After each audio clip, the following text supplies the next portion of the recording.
Elles ont parcouru des milliers de kilomètres depuis l'Antarctique pour s'accoupler et donner naissance dans ces eaux chaudes. Les baleines à bosse rejoignent la vingtaine d'autres espèces de cétacés résidentes à La Réunion. La baie de Saint-Paul, sur la côte ouest de l'île, est riche en nourriture et particulièrement calme. L'endroit parfait pour y faire des rencontres. Donc la cohabitation entre les humains et les dauphins à La Réunion, sur quelques kilomètres carrés, elle est beaucoup plus importante que partout ailleurs dans le monde.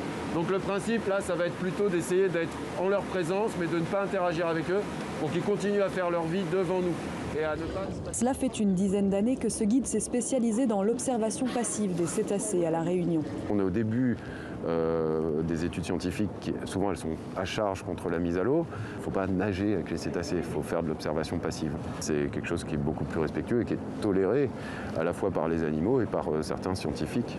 Et on a des accouplements, des allaitements, des dauphins qui passent en dormant juste à côté de nous, comme hier par exemple, ils sont passés juste en dormant à côté de nous. Vous voyez là, ils sont en train de se rapprocher par exemple. Chaque sortie est unique et nécessite de la rigueur, de la patience. On va essayer de ne pas transmettre d'agressivité et donc on ne va pas faire de splash et on va leur montrer qu'on est à peu près au même biorhythme qu'eux, c'est-à-dire lent et puissant. Pour glisser lentement le long de la coque du bateau, vous placez votre masque et tout, le tuba dans la bouche, on va se retourner et on va glisser lentement comme ça, sans faire de splash.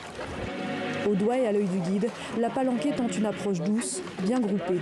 La chaîne humaine s'immobilise à quelques mètres du banc de grands dauphins et attend. Quelques secondes de face à face et les mammifères de 2,50 mètres s'approchent. L'observation passive est récompensée. C'est des animaux qui font près de 3 mètres et en fait on se sent tout petit, mais c'est un moment tellement privilégié quand l'objectif c'est vraiment de les respecter, de ne pas les déranger mais que ce soit eux qui viennent vers nous. La sensation est incroyable, je pense qu'il faut le vivre. Les candidats à la rencontre sont des milliers chaque année. Ils sont encore plus nombreux en saison des baleines à bosse. Dans les autres pays, il y a des licences. Tout le monde n'est pas complètement habitué à faire ce genre de choses, quoi. Pour moi, c'est un nouveau métier.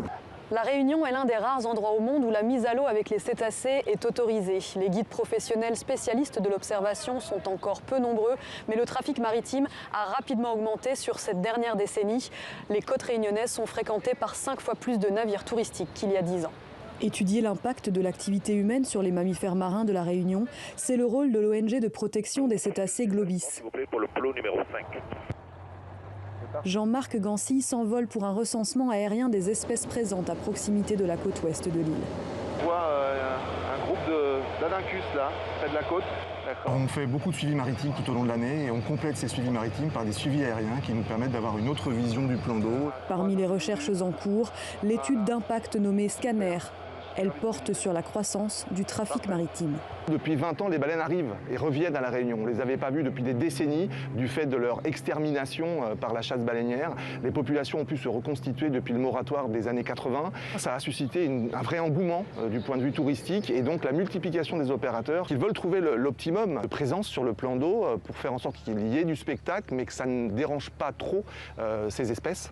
Et du coup, l'étude permettra justement de caler ces niveaux de pression-là. Et donc ils y participent de façon volontaire parce qu'ils sont même plus souvent que nous sur le plan d'eau et ils voient pratiquement plus souvent que nous ces espèces côtières.